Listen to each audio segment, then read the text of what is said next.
J'en viens à la dernière intervention, qui est une communication un peu particulière. Il s'agit d'enquêtes de terrain sur le patrimoine religieux à travers 3 communes vendéennes. Alors, la Vendée, vous allez le voir au sens élargi, ça a été porté par des étudiants. Je vais les nommer, j'aimerais bien qu'ils se lèvent aussi dans la salle, qui n'interviendront pas. Il y a Fiona Emonet, Océane Grimonet, Sigolène Ponchon, Antoine Falangon, Mathieu Levrel, Ethan Zelko-Yilmaz et Manuel Auger. Ils ont été accompagnés de bout en bout de leur recherche par Bernard Calbat, que je remercie bien sûr. Il s'agit d'étudiants de la faculté Histoire Sciences Po, que je connais donc très très bien, que j'apprécie beaucoup, pas pour autant qu'ils auront une bonne note au partiel. Ils ont formé 3 équipes qui, par l'intermédiaire de 4 très courtes interventions, vont nous faire un retour sur leurs enquêtes de terrain, donc de la présentation aux motivations, à la méthode jusqu'aux perspectives d'avenir. Et je tiens à finir mon propos en disant que l'idée même que ce travail ait été établi par des étudiants qui se sont portés volontaires, je tiens bien à le dire, je n'y croyais pas forcément au départ quand on m'a demandé, quand Thierry Ekman, Dominique Souchet, Renaud m'ont demandé, ce serait bien qu'il y ait des étudiants. J'ai dit, je vais faire un appel, mais je n'y crois pas beaucoup. Ils étaient plus d'une douzaine au départ, certains sont partis après en master. Donc vraiment un très grand merci à vous, un très grand bravo à vous. Et c'est déjà une très belle promesse pour l'avenir. Je vous laisse la parole. Monseigneur, messieurs les abbés, mesdames, messieurs, chers étudiants, je m'exprime ici comme mandataire de monsieur le professeur Bernard Calbat, qui ne peut être parmi nous, étant retenu ce jour pour un colloque à Montauban. Il vous prie de l'excuser et me charge de lire en son nom cette introduction préalable à la présentation des travaux que nous avons réalisés moi-même et mes collègues de l'ICES. Chers participants au colloque, j'ai eu le plaisir d'accompagner comme professeur durant quelques mois plusieurs étudiants en mission sur le terrain pour évaluer, dans certaines communes de l'Ouest, l'état du patrimoine religieux. Quand on parle de ce patrimoine, on songe en effet au monumental, au grandiose, cathédrales, basiliques, églises de paroisse ou encore chapelles d'anciennes congrégations religieuses. Il existe pourtant un petit bâti religieux composé de calvaires, de croix de chemin, de monuments exprimant la foi chrétienne, dont l'architecture de ses constructeurs force la piété en même temps que l'admiration. Cet humble patrimoine a trouvé un ancrage fort et tout particulier dans ce bocage vendéen. Aujourd'hui, ce discret patrimoine, souvent rural et fragile, caché malgré lui dans la broussaille, abandonné au temps qui passe et parfois le trépasse. Il est l'œuvre d'hommes, modestes et merveilleux, qui ont patiemment érigé ces fragiles édicules. C'est en vérité le patrimoine religieux bâti le plus représenté et le plus abondant. En haut d'une colline, au croisement d'une voie, sur une place, au bord d'un champ, à la sortie d'un village, innombrables sont ces modestes monuments lapidaires qui semblent nous ouvrir les bras et étreindre le monde. La religion catholique a offert à nos campagnes de discrets objets de piété populaires. Ils servaient autant à invoquer la protection de Dieu qu'à servir de balise aux pèlerins et croyants. Prenant sur leur temps de travail et de vacances, des étudiants de lycée ont parcouru la campagne vendéenne, celle du département, mais aussi celle de l'ancienne Vendée militaire, pour réaliser ce travail d'étude du patrimoine religieux, pour mieux le connaître, en vérifier l'existence et en expertiser l'état. On a pu ainsi vérifier que beaucoup de ces mini-lieux de culte sont fragiles et parfois disparaissent. Certaines statues qui ornent les niches ont été volées. Ailleurs, le temps a mené aussi son long travail de sape. Le gel a fait éclater les pierres, la pluie et le soleil ont fissuré les enduits et autres maçonneries, sans compter la végétation qui envahit l'édifice. Il faut ajouter aux éléments naturels l'urbanisation et l'élargissement des routes qui ont écarté de nos horizons ce silencieux patrimoine. Ces étudiants vont donc nous livrer à présent quelques bilans de leurs études de terrain. Le travail est encore inachevé, mais l'engagement est pris et il se poursuivra dans le futur. Je vous remercie.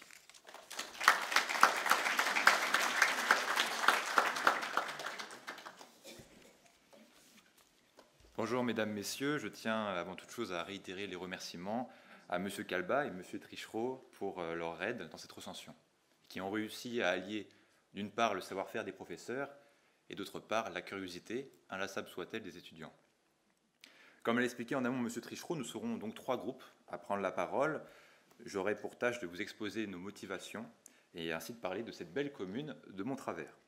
Ainsi comme beaucoup de ceux qui ont participé à cette recension, nous sommes pour la plupart des apprentis chercheurs. Voilà, vous conviendrez de ce beau mot valise. Notre motivation première a été l'envie d'explorer notre environnement sous un angle nouveau, celui de la valorisation du patrimoine. Comprendre l'histoire d'une commune, identifier ce qui en fait sa beauté et mettre en lumière des éléments oubliés ou méconnus. Aujourd'hui, je vous pose la question, qui en dehors de la Vendée et parmi les jeunes générations sait ce qu'est un calvaire? Posez la même question à propos de TikTok, je suis certain que vous obtiendrez bien plus de résultats. Même si je suis ravi d'apprendre que M. Bourreau a mené cette expérience et pousse les jeunes générations à aller vers le patrimoine. Nous avons été également poussés par le désir de donner du sens à nos apprentissages théoriques. Ce projet de recension nous a permis de mobiliser des méthodes, des concepts, des savoir-faire acquis ici, dans cette merveilleuse institut. De surcroît, nos communes, qu'il s'agisse des Luc-sur-Boulogne, de Combran ou encore de Montravers, entretiennent toutes un lien particulier avec ce territoire, puisqu'elles sont situées dans la Vendée militaire. Enfin, ce travail s'inscrit dans une démarche collective. En tant qu'étudiants, nous sommes convaincus que le patrimoine est un bien commun, une mémoire à partager qui mérite d'être étudiée, conservée et valorisée. Valorisée pour qui? Valorisée pour les générations futures.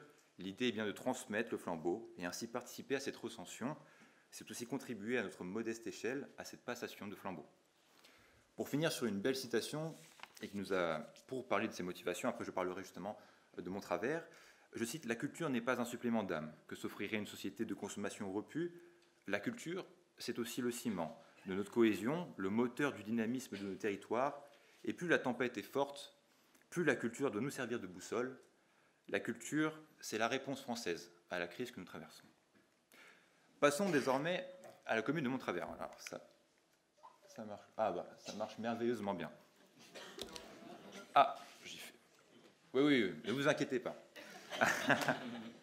Alors, la commune dont j'ai eu la tâche de recenser les monuments, il s'agit de la commune de Montravers, dans le canton de Cérizay. Nous nous trouvons alors au sud de Cholet, mais toujours dans la Vendée militaire. Montravers compte 377 habitants, presque plus de vaches, mais ce n'est pas grave. Ce qui en fait une petite commune, mais ne vous détrompez pas, puisque celle-ci regorge de monuments, et j'en ai été le premier étonné. Nous avons recensé au nombre de 10 monuments, et un des plus importants dans la commune de Montravers est l'église de Montravers. Je tenais à vous la présenter, l'église Saint-Jacques de Montravers. Celle-ci date de 1869 et est présentée rue du Donjon au milieu du XIXe siècle. L'église primitive était jugée trop vétuste, petite, et donc la construction de la nouvelle église Saint-Jacques a été décidée et édifiée sur le terrain offert par le baron de Rottembourg, propriétaire du domaine du même lieu qui jouxte la place. Toutefois, et contrairement à d'autres églises Saint-Jacques, celle-ci n'a pas de lien direct avec le pèlerinage de Saint-Jacques de Compostelle. L'église sert encore de lieu de culte, de prière, annonce de foi et de liturgie, mais du moins il n'y a pas de pastoral, ce qui montre qu'il y a tout de même une petite communauté religieuse. Le second monument auquel je vais vous parler et qui a relevé mon attention est le numéro 7. C'est un calvaire de 1886, route de la Contencière, qui mesure du socle jusqu'au haut ici, de la croix, environ 7 mètres pour 2 mètres de large. Comme vous pouvez le voir, la végétation est luxuriante, impossible de s'y approcher, sauf avec un sabre. Mais toutefois, on peut distinguer, et sur la hampe, et c'est ce que j'ai voulu, bon là on a du mal à le voir, mais Christus impera, les inscriptions latines signifiant le Christ commande. Elle est souvent utilisée dans des contextes religieux, notamment les expressions carolingiennes. Je cite Christus vincit, Christus impera, qui évoque la victoire, le règne et la domination du Christ. Enfin, le dernier monument sur lequel je vais m'attarder, avant de céder la parole à Antoine Falangon, est le numéro 4, le monument des fusillés du 25 août 1944, situé dans le cimetière rue du Souvenir. Quel beau nom. Et dont je notifie la propreté des lieux et l'entretien par la mairie de ce lieu de mémoire, où nous pouvons observer un gazon tondu et des plantes commémoratives pour accueillir les visiteurs. Nous pouvons distinguer 2 structures, alors celle principale ici et la secondaire, et dont la croix mesure de la hauteur au socle environ 5 mètres, et au premier plan, 8 croix blanches en commémoration des sépultures vis-à-vis de la barbarie nazie. Donc, après vous avoir exposé nos motivations et la commune de Montravers, je vous laisse avec l'excellent Antoine Falangon pour nous parler des méthodes que nous avons utilisées. Je vous remercie pour votre écoute et vous souhaite une très bonne journée. Merci.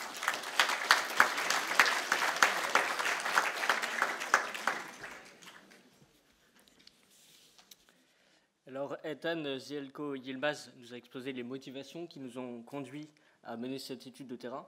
Pour ma part, j'aborderai dans un premier temps la méthodologie suivie par les différents groupes, avant de présenter quelques échantillons du patrimoine religieux de la commune de Combran. Alors, la première méthode, celle du groupe 3 en charge de la commune des Lucs-sur-Boulogne, a consisté à sélectionner d'abord sur une carte IGN les calvaires visibles sur le territoire de la commune, puis à les reporter sur le cadastre via le site France Cadastre. Les données récoltées ont ensuite été croisées avec une précédente recension réalisée par l'association Lucus. Munie de cette base documentaire, l'équipe a pu se rendre sur le terrain.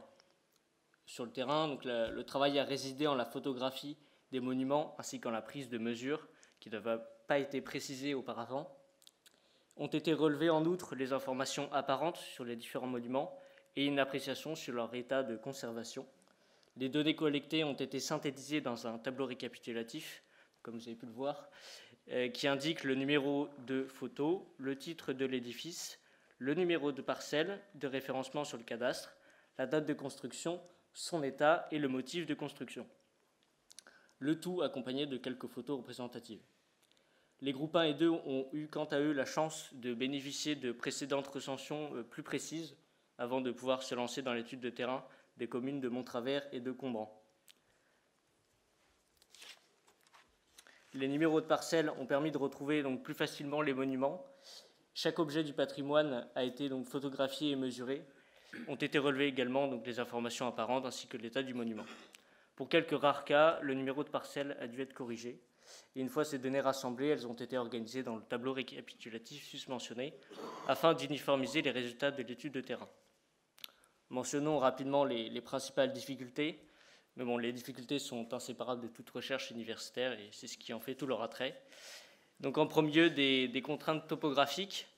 Certains monuments n'ont pu être recensés pour des difficultés d'accès, notamment végétation trop abondante ou alors chemin inexistant ou disparu, notamment à cause du cadastre obsolète parfois.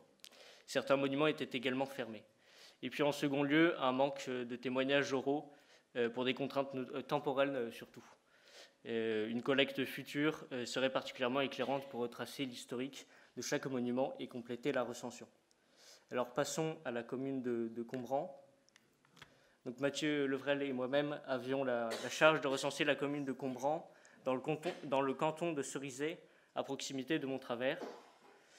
Combran est un village d'environ 1200 habitants au cœur de la Vendée militaire.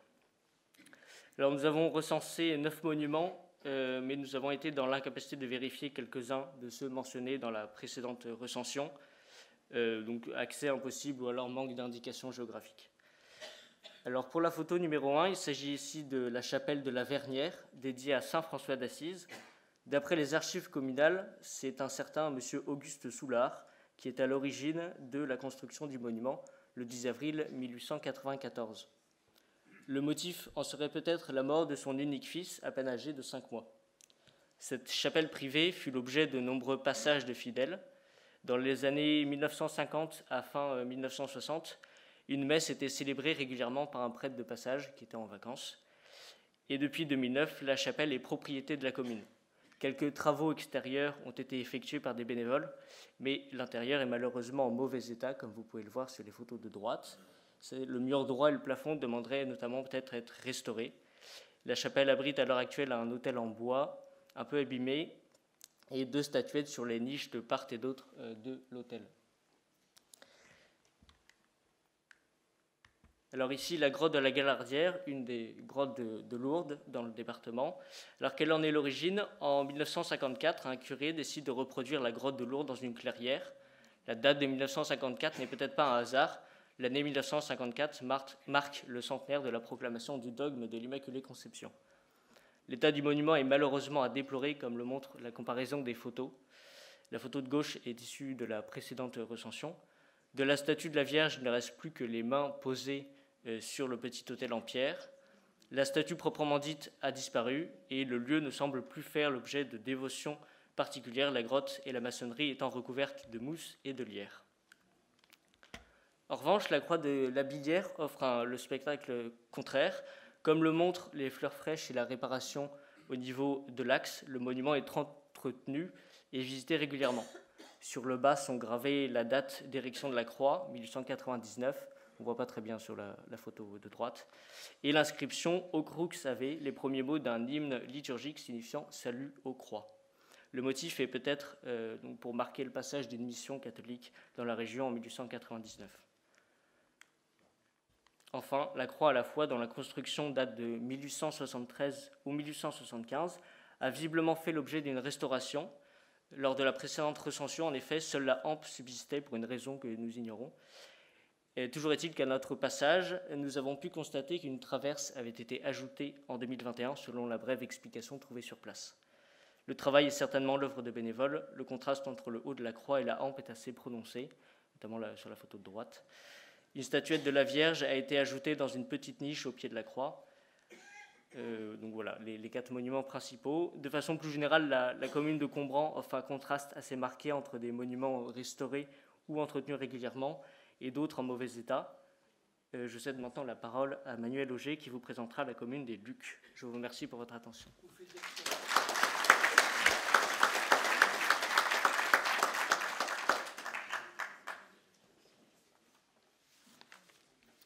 Merci Antoine, mesdames, messieurs. Après avoir sillonné quelques communes de Vendée à la recherche du patrimoine religieux, en vue de le recenser et de constater son état, il semble intéressant de tirer quelques conclusions de ces travaux. On observera une réelle disparité dans la prise en compte de ce que l'on appelle communément le petit patrimoine religieux.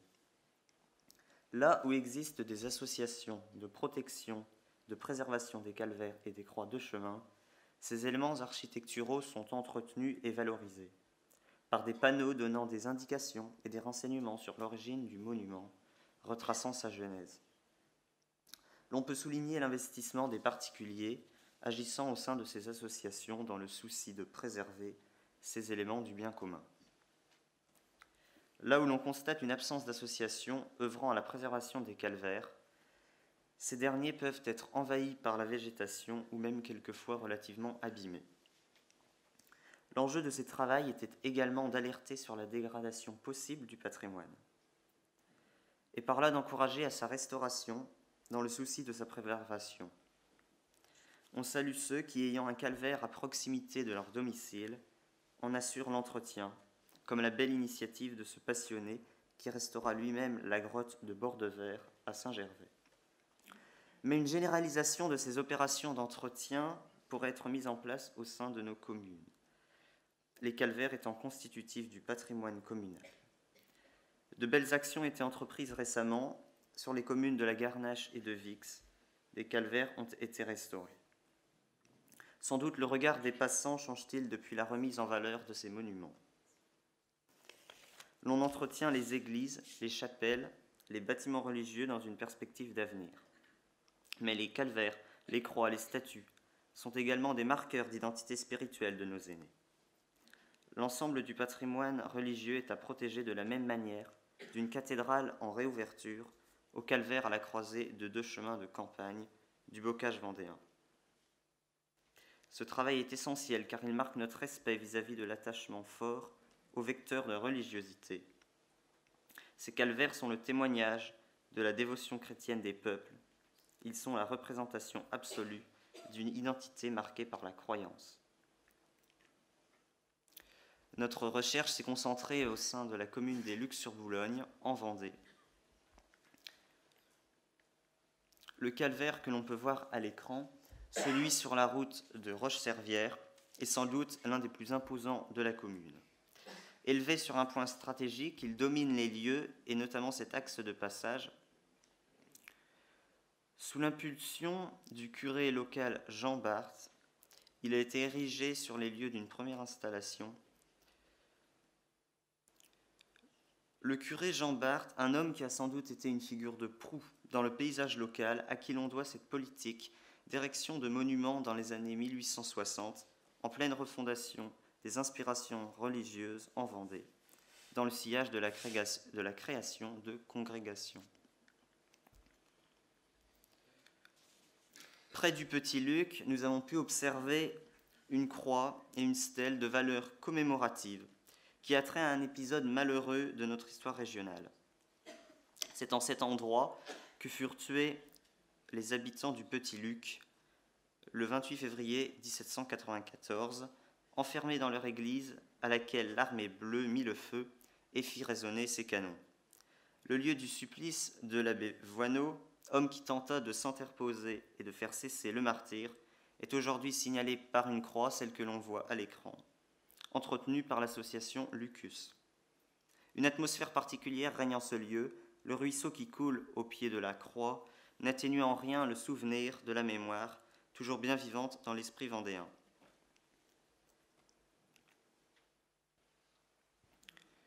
La photo que l'on voit à l'écran représente la statue de la Vierge Marie sur la motte du Petit Luc.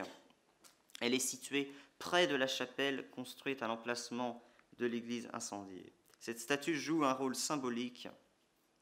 La Vierge Marie pleure ses enfants morts, mais elle témoigne également que, sacrifiés pour leur foi, ils connaîtront une digne vie céleste, exaucée par Notre-Dame, sainte patronne de la paroisse. On n'a pas pu mettre la chapelle du Petit Luc car elle était fermée au moment de la recension. La croix de Moinet, que l'on peut voir à l'écran, est sur la photo épargnée du lierre qui l'entourait, le socle et la hampe. On constate par cet exemple, qui est malheureusement fréquent, la dégradation du monument du fait de la poussée de la végétation. Les affres du temps et du climat en sont pour cause également, les pluies et le vent rongeant petit à petit la croix ou le calvaire. Concernant notre commune des Lucs-sur-Boulogne, ce sont des témoignages de mémoire et des marqueurs de résilience qui jalonnent ce territoire. Ces éléments imprégnés dans le paysage s'inscrivent dans les épisodes des guerres de Vendée.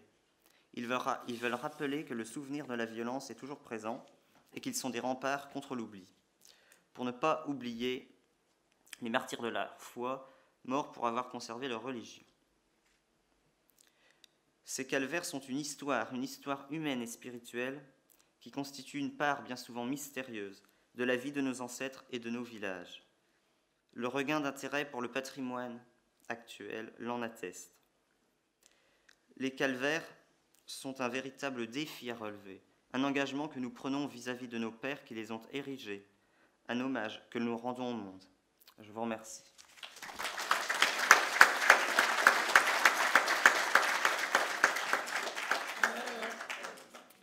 Merci Manuel pour cette intervention. Je vais m'inscrire dans la continuité de mes camarades pour vous parler de nos perspectives d'avenir en tant qu'apprentis chercheurs. Après de longues semaines de travail, nous avons été pris d'un réel engouement pour le recensement local et les études de terrain. Nous sommes allés dans les villages pour sortir des ouvrages et de l'histoire écrite et avons ainsi pu nous présenter comme des témoins de l'histoire. En tant qu'historiens en devenir, nous ne souhaitons pas nous arrêter à ce stade. Nous avons été touchés de voir à quel point l'histoire peut être incarnée et vivante. Ensemble, nous avons donc décidé de perspectives d'avenir pour notre recherche sur les calvaires. Je vous parlerai donc ici, en guise de conclusion, de nos projets futurs en tant que porte-parole sur ce sujet. Sillonnant la Vendée, parcourant Monttravers et les Lucs-sur-Boulogne, nous avons compilé nos recherches pour donner une base de travail à toute personne souhaitant s'atteler à la préservation des calvaires et édifices religieux.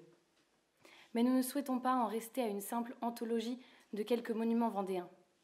En effet, la rédaction d'un ouvrage s'impose à nous comme d'une évidence. Tous avons été frappés de voir à quel point l'histoire locale peut s'écrire, se raconter par de simples édifices. Derrière chaque calvaire se cache un épisode souvent anecdotique, mais symbole d'une histoire globale. Prenons l'exemple des calvaires des Lucs-sur-Boulogne. Comme l'a dit Manuel, nombre d'entre eux ont été édifiés à la suite d'une mission prêchée par le curé Jean Bart à la mi-19e. De simples croix deviennent donc le symbole d'une histoire globale, deviennent donc le symbole que l'Église a voulu s'implanter à nouveau dans la région pour réparer les âmes après les guerres de Vendée. C'est dans ce sens que nous souhaitons rédiger un ouvrage. Il s'agit, pour les étudiants que nous sommes, de partager une grande histoire par une petite histoire qui reste bien vivante. Elle se trouve à l'ombre de nos coins de rue. Pour ce projet, un recensement plus précis des villages se trouve être indispensable. Nous avons recensé quelques villages, mais combien de routes et sentiers nous reste-t-il encore à sillonner? Sans doute beaucoup. Il se trouve également, comme l'a abordé Antoine, que tous avons peiné à entrer en contact avec la population, voire n'y sommes pas parvenus. Nous aurions aimé pouvoir récolter des souvenirs, archives personnelles ou photos passées de ces croix. Pour rédiger et publier l'ouvrage tant attendu, nous allons donc nous atteler à 2 tâches.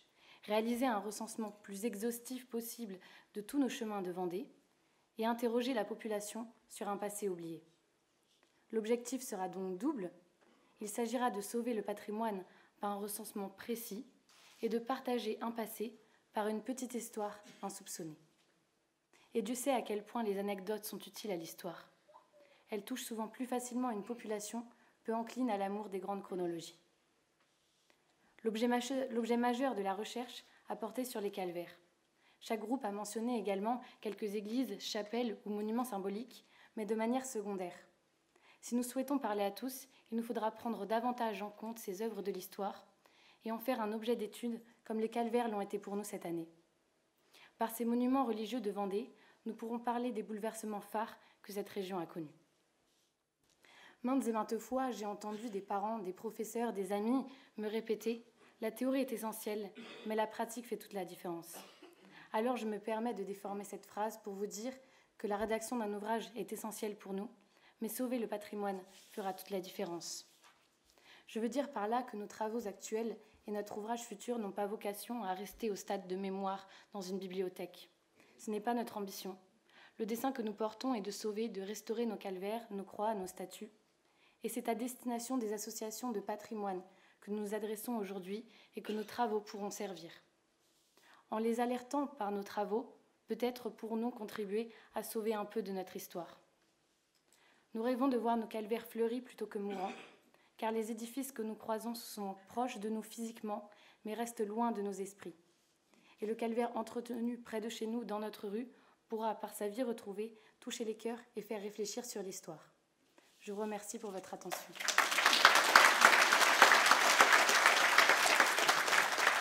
Bien, un très très grand merci à vous pour le travail accompli et puis pour les perspectives également. Et je tiens aussi à remercier Bernard Calba qui est finalement présent à nos côtés. Un très grand merci à toi Bernard.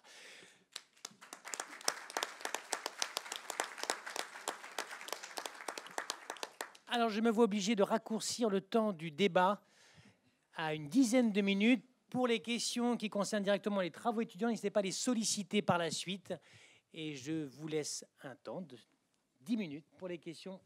N'hésitez pas à être très concis, j'en suis désolé.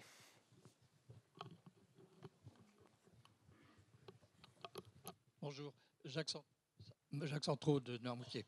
Une petite contribution pour les cimetières et les tombes remarquables en prenant du champ, du recul pour photographier le clocher de Barbâtre à Noirmoutier dans la belle lumière locale.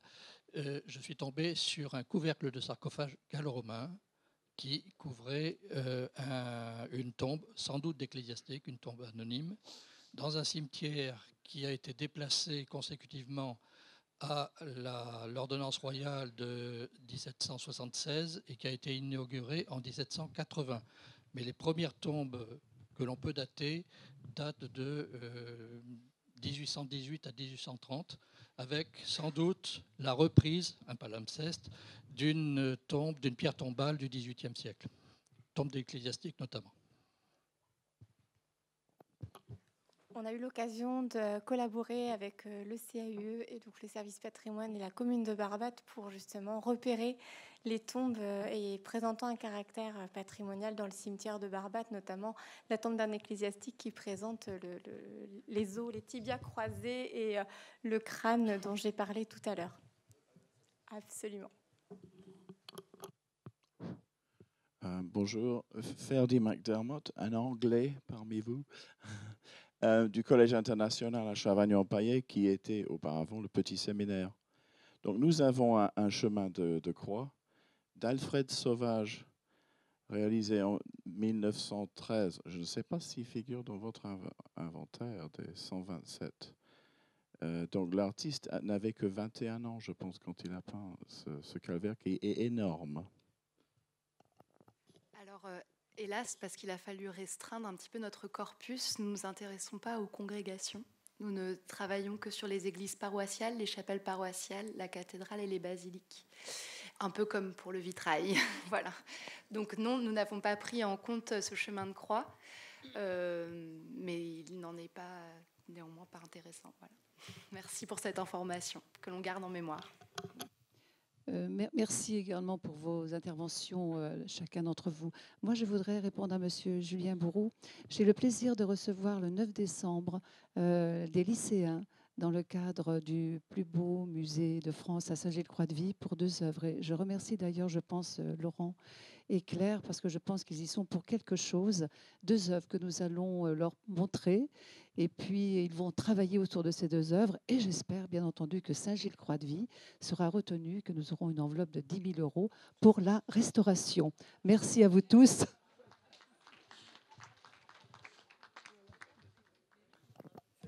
N'essayez pas de me convaincre, Madame Alabert, parce que par principe, cette opération veut que ce soit les élèves qui choisissent et pas les professionnels.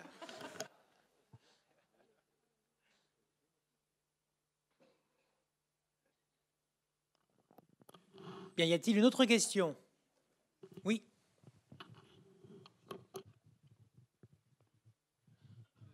C'est pas une question, mais c'est simplement de dire à nos jeunes étudiants, ils ont raison d'aller sur le terrain, de rencontrer les populations, mais il y a un travail énorme qui est déjà fait par les associations pour tout ce qui est Vendée militaire, donc le Souvenir vendéen, la Vendée militaire, j'en passe d'autres, et un travail de recension de tous les monuments est déjà en cours. Donc effectivement, on a besoin que les nouvelles générations reprennent le flambeau. Donc surtout, n'oubliez pas de vous rapprocher des associations qui travaillent depuis notamment 1932 sur le sujet.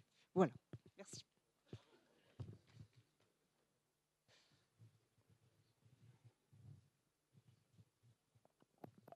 Y a-t-il une dernière question? Oui.